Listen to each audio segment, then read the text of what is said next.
Hi everyone, welcome to easy accountancy. इस video में हम डिस्कस करेंगे अकाउंटेंसी का revise syllabus as per CBSE norms जो कि आया है पिछले ही महीने फॉर द सेशन 2020-21 के लिए।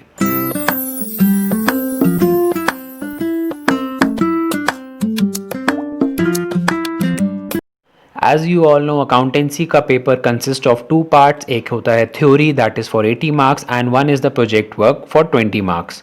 The details regarding the project work हम लेंगे एक सेपरेट वीडियो में।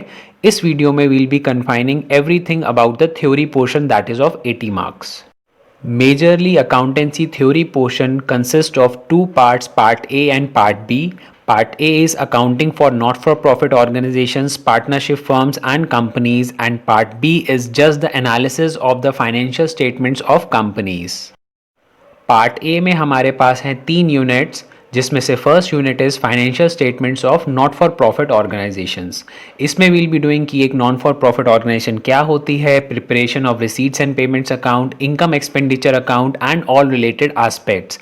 The major focus in this unit is on the subscriptions part and the consumable items. जो सीबीएसई ने मेंशन किया है इस चैप्टर के लिए, वो ये मेंशन किया है कि कोई भी जो क्वेश्चन आएगा उसमें 3 से 4 एडजस्टमेंट से ज़्यादा नहीं पूछी जाएंगी। And one of the most important factors that कि ये सिंगल चैप्टर 10 मार्क्स का आता है, तो जो स्टूडेंट्स अच्छा स्कोर करना चाहते हैं, कम टाइम में ज़्यादा स्कोर करना चाहते हैं, उनके लिए ये चैप्टर स्टार्टिंग के लिए बेस्ट है। And this is almost based on your last years class 11th के जो आपका टॉपिक था financial statements of sole proprietor, almost on similar lines ये चैप्टर किया जाता है। उसके बाद हमारे पास आता है accounting for partnership firms, that is unit 2 of part A. This entire unit is of 30 marks. इस 30 मार्क्स में हमारे पास मल्टीपल चैप्टर्स हैं, जिसमें हमें ये बताया जाता है कि एक पार्टनरशिप फर्म क्या होती है, डिफरेंट प्रोविजंस क्या है पार्टनरशिप एक्ट के, कैसे एक पीएनएल एप्रोप्रिएशन अकाउंट बनाया जाता है, प्रॉफिट का एडजस्टमेंट कैसे किया जाता है, पास्ट एडजस्टमेंट्स कैसे किए जाते हैं, पार्टनर्स के बीच में गुडविल का शेयर कैसे होता है, and all other aspects related to a partnership इस पूरी यूनिट में डिस्कस किए जाते हैं। इस यूनिट में कई चैप्टर्स हैं जो एग्जामिनेशन पॉइंट ऑफ व्यू से बहुत इंपॉर्टेंट है, जैसे कि change in profit sharing ratio among existing partners, यानी कि जो पार्टनर्स हैं, अगर मान लीजिए 3 पार्टनर्स हैं, आपस में उनके बीच में ही शेयर रेशियो चेंज होता है तो क्या क्या एडजस्टमेंट्स होंगी। उसके बाद आता है एडमिशन ऑफ अ पार्टनर, जिसमें हम ये देखते हैं कि जब कोई नया पार्टनर आएगा तो हमारी जो एग्जिस्टिंग पार्टनरशिप है उस पर क्या इम्पैक्ट आएगा, वो पार्टनरशिप खत्म हो जाएगी और एक नई पार्टनरशिप बनेगी विद अ न्यू एग्रीमेंट। सो उस टाइम पे जो जो अकाउंटिंग चेंजेस होंगे वो सारे के सारे इस चैप्टर में हम सीखेंगे कि उसे कैसे रिकॉर्ड करना है। After admission of a partner एक चैप्टर आता है retirement and death of a partner, जिसमें अगर कोई एग्जिस्टिंग पार्टनरशिप में से कोई पार्टनर पार्टनरशिप छोड़ के जाना चाहता है या किसी पार्टनर की अचानक से डेथ हो जाती है, तो अकाउंटिंग ट्रीटमेंट क्या होगा, जो पार्टनर जा रहा है या जिसकी डेथ हो गई है उसकी लीगल हायर्स को कैसे और किस तरीके से अमाउंट पे किया जाएगा, ये सारी कैलकुलेशन इस चैप्टर में हम सीखेंगे।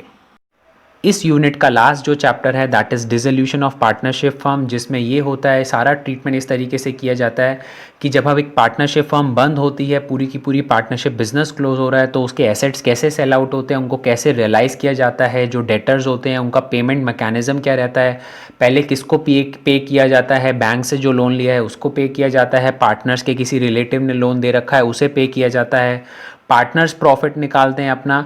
तो this is the entire sequence which is being told in dissolution of partnership firm.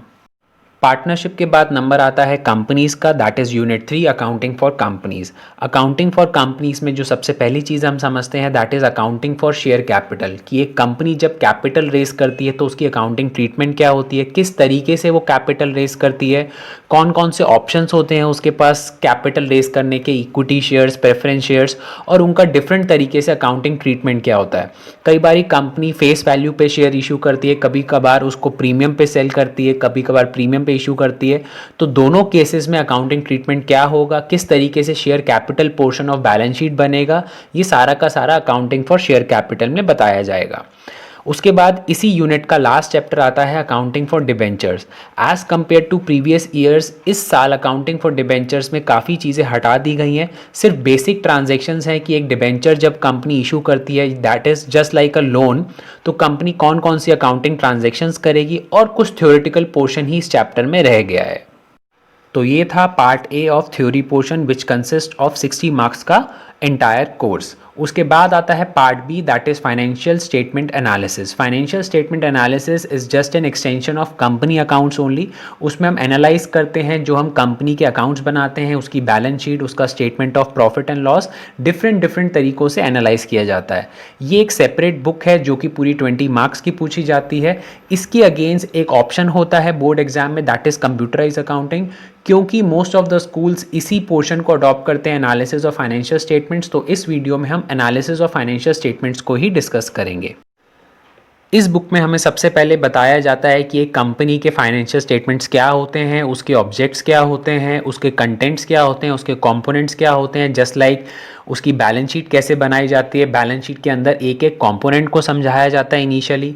Then statement of profit loss, जिसको एक तरीके से प्रॉफिट एंड लॉस अकाउंट का दूसरा नाम बोला जाता है, उस स्टेटमेंट को एक्सप्लेन किया जाता है कि उसमें रिकॉर्डिंग कैसे की जाती है। उसके बाद उसके एनालिसिस के तरीके दिए जाते हैं। डिफरेंट एनालिसिस के तरीके होते हैं जिसमें है अकाउंटिंग रेशोज़। अकाउंटिंग रेशोज़ में हमारे पास फोर टाइप की कैटेगरीज के अंदर रेशोज़ कैलकुलेट करवाए जाते हैं। रेशोज़ के अलावा जो और तरीके हैं एनालिसिस के वो हैं comparative statements, common side statements. ये सारी की सारी चीज़ें इस बुक में आपको सिखाई जाएंगी। इसके अलावा there is one important thing that is cash flow statement which is governed by accounting standard 3। Accounting standard 3 के अकॉर्डिंगली कैश फ्लो स्टेटमेंट बनाया भी इसी बुक में सिखाया जाता है, जो कि एक बहुत ही इंपॉर्टेंट कॉम्पोनेंट है पूरी अकाउंटेंसी का for companies. So this is your entire theory portion of accountancy, 60 marks part A and 20 marks part B. Hope the content was useful to you. Thanks for watching and keep following Easy Accountancy for more updates.